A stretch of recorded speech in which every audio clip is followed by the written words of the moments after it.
আজকের আলোচনার মূল বিষয় হলো ইসলামে আল্লাহ এবং তার রাসূলের দৃষ্টিতে মুসলমান যুবকদের অবদান, তাদেরকে কেমন মূল্যায়ন করেছে এবং তাদের দ্বারা ইসলামের কি উপকার হয়েছে এবং হবে, এই বিষয়টা নিয়ে আজকের আলোচনা।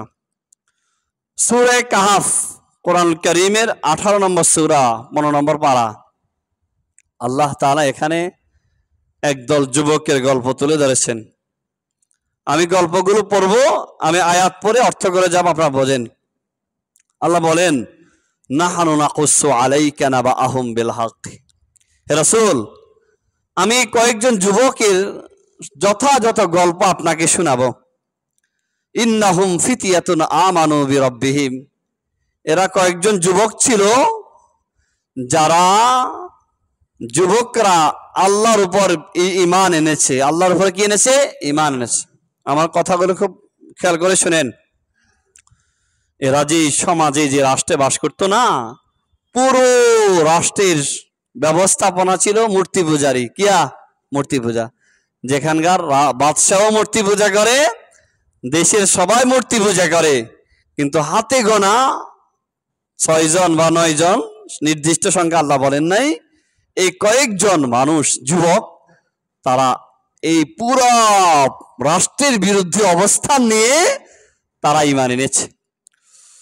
আল্লাহ পাক বলেন, আযিদনাহুম হুদা।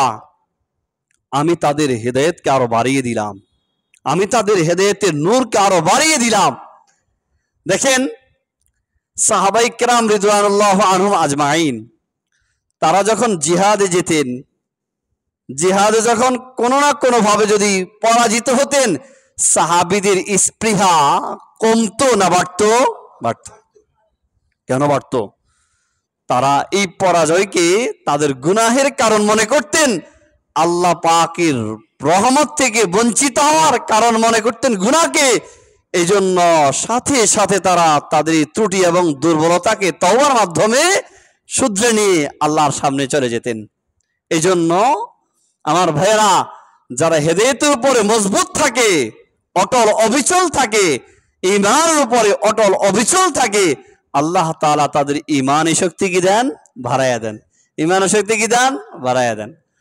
তো আল্লাহ পাক বলেন, ওয়াজিদনাহুম হুদা ওয়া রাবাতনা আলা কুলুবিহিম। তাদের দিলকে এতটা মজবুত বানিয়ে দিলাম, ইয কামু ফাকালু রব্বুনা রব্বুস সামাওয়াতি ওয়াল আরদি। তারা যখন দাঁড়াইলো বিরুদ্ধে, তখন তাদের একটাই কথা ছিল, রব্বুনা রব্বুস সামাওয়াতি ওয়াল আরদ। আমাদের রব, যিনি আসমান ও জমিনের কি রব। কত মজবুত! তো পরে কি বলেন? লান নাদউয়া মিন দুনিহি ইলাহা। আমরা আল্লাহ ছাড়া আর কোনো উপাস্যকে ডাকবো না। জীবন যাবে যাবে, সর্বশেষ কি হবে? হয়তো আমাদেরকে মেরে ফেলবে। তো মেরে ফেলাটা এটা স্বাভাবিক। আমাকে কেউ মারবে অথবা আমি মরে যাব, মারলেও মরবো, একদিন স্বাভাবিকভাবে আমাকে পৃথিবী থেকে নিতে হবে, বিদায় নিতে হবে। সুতরাং আমি মারা যাব। লাকাদ কুলনা ইদান শাতাতা। যদি আমরা আল্লাহকে না মানি, তাহলে আমরা সীমা অতিক্রম করে ফেলবো। সুতরাং এই মুহূর্তে আমরা আল্লাহ পাকের ইবাদত ছাড়া আর কোন কাহার ইবাদত আমরা কি করব না? করব না। হাউলাই কওমুন আত্তাখাযু মিন দুনিহি আলিহা লাউলা ইয়াতুনা আলাইহিম বিসুলতানিন বাইয়িন। এরা বলে এই আমার জাতি যারা, তারা আল্লাহ পাক, তারা আল্লাহকে ছাড়া অন্যান্য উপাস্যের উপাসনা করে। লাউলা ইয়াতুনা আলাইহিম বিসুলতানিন বাইয়িন। তারা আল্লাহ সুবহানাহু ওয়া তাআলার ইবাদতের ক্ষেত্রে, তারা আল্লাহর ইবাদতের জন্য তারা প্রকাশ্য কোনো সুস্পষ্ট কোনো দলিল প্রমাণ আনতে পারে নাই। এদিকে তাকান সবাই। আচ্ছা, আল্লাহ বলেন এদের কথা, ওয়াইজি তাজালতুমুহুম ওমা ইয়াবুদুনা ইল্লাল্লাহ।